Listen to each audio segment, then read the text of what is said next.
আসসালামু আলাইকুম রহমতুল্লাহি আবরাকাতু ওয়া মাগফিরা।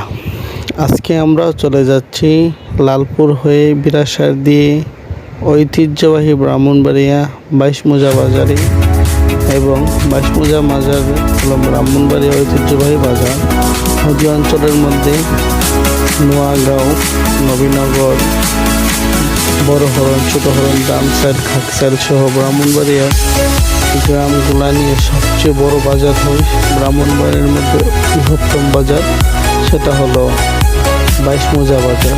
আর আমরা ব্রাহ্মণবাড়িয়ার মানুষ, বেশি সংখ্যক মানুষ, নদী অঞ্চলের মানুষ সবাই গরু, ছাগল, হাঁস, মুরগি পালন করে এবং তা বিক্রি করার জন্য যে বাজার বই সেটা হলো 22 মোজা বাজার। বড় বড় গরু, বড় বড় হাট, বড় বড় মহিষ এবং বহিষ, সেটাকে আমরা ব্রাহ্মণবাড়িয়া বলা হয়।